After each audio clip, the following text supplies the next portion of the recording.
Ito guys, ang dati kong pinagtrabahoan. Ako yung muling nagbalik. May ayusin lang kami. Ito.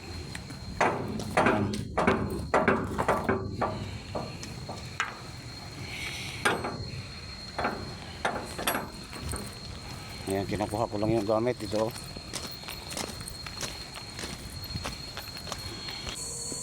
Yan o. May malunggay pang tanim. Pagkain, walang problema. May balinghoy, may gulay, malunggay. Walang gutom. Napakagandang view. Pati yung bulaklak oh, napakaganda ang bulaklak oh. Parang Christmas tree. Napakasarap ang buhay pag dito. Dito guys, maghanap kami ng manggang hinog. Kasi merinda namin ngayong umaga na to. Marami daw vitaminas to, sabi ni Kalbo. Ano yun, yung avocado? Avocado?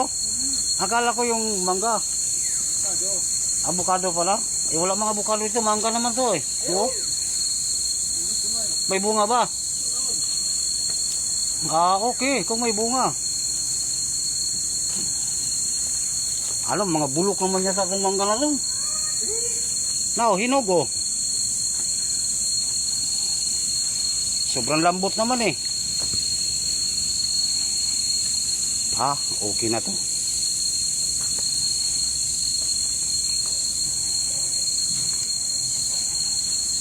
Kanina pa ako paikot-ikot dito, wala talaga akong napili.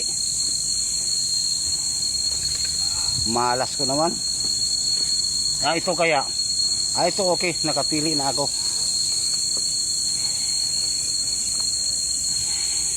Nakakita na ba kayo ng tao na lahing unggoy?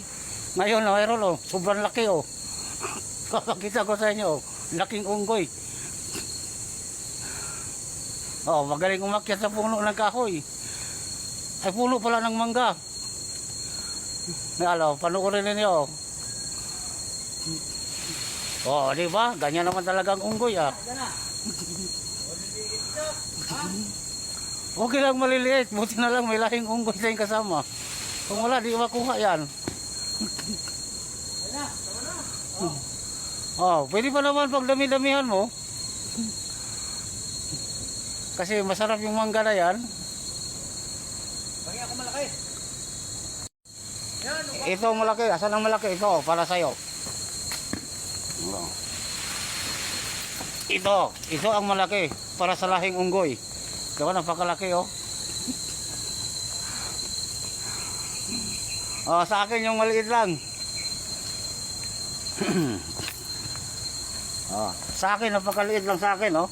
Nakikita nyo, napakaliit.